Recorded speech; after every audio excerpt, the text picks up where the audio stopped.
Exactly. And, speaking of the older generations, we've got this coming up, which is, Social Security. Will Social Security run out of money? Here's what could happen to your benefits if Congress doesn't act. A recent report found that starting in 2034, retirees will only receive part of their benefits. Now, like me and you, Silver Slayer, like by the time we get old, there's probably gonna be like a penny per check. But I think one of the things about older generations that we may not be aware of, maybe some of us, but they've been through so much crap with different like financial things that they've seen.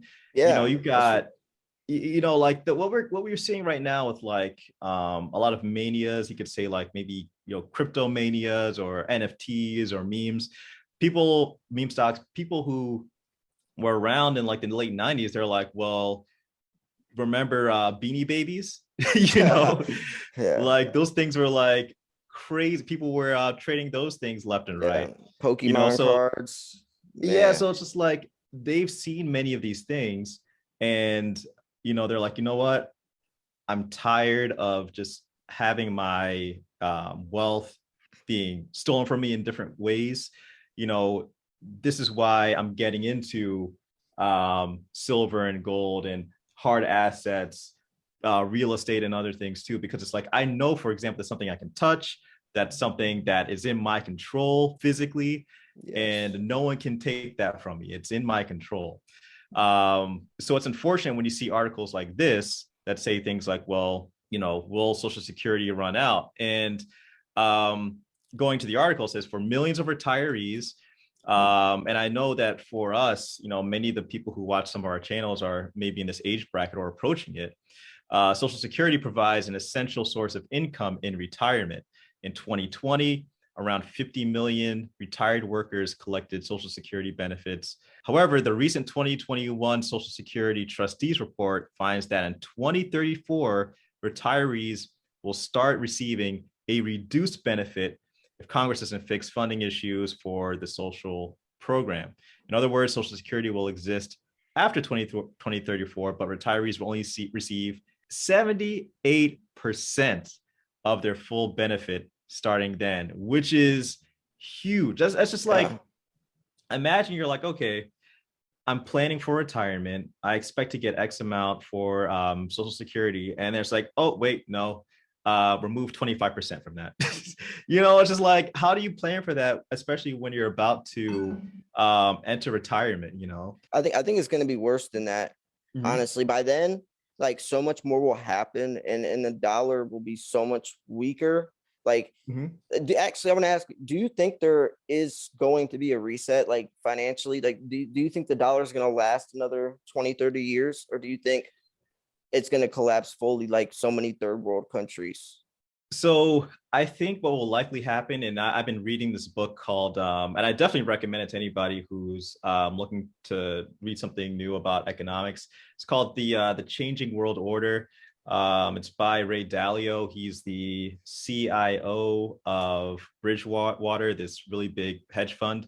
Basically, he went 500 years into the past and looked at all the major empires. It started with the Dutch, and what was interesting about all these empires is that they all had, at a certain point, the reserve currency of the world. So the Dutch had the Dutch guilder. They rose and fell. While they were falling, the British were rising. And then the British had, obviously, we know the pound. The British rose, and then they started to fall. When they were falling, we came up. The dollar, goes up. And now people are saying we're peaking and we're coming down a bit. Now, who's going to take the crown? So a lot of people are looking at potentially China. There are some other countries as well. It's hard to say this early on who exactly will be the next empire. I mean, many people are looking at China, but obviously China has some demographic headwinds. A lot of people in their economy are, because of the one-child policy, they're not going to have many young people by the middle of the century. So demographics are tied pretty strongly with GDP. So they may not, their strength may, some are thinking it may fizzle out in GDP terms by the middle of this century.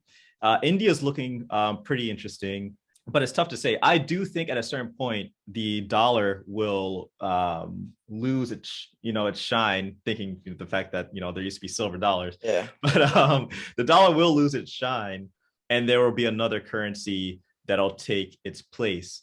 I think at the end of the day, I'm not necessarily looking at which currency will be the reserve currency. I'm more so looking at global monetary policy. So currently, we're living in a foreign exchange environment where currencies are valued relative to other currencies. So the dollar has its strength relative to the euro. And then something will happen in the European economy. And then at a certain point, the euro might be stronger than the dollar. And then same thing with the pound, so on and so forth. Yeah. That's how they get their value. It's by comparison of other currencies. But the thing about that is, with managing those economies, there's always the constant increase of the money supply. So for me, as long as that still exists, this is always going to be in play for me. So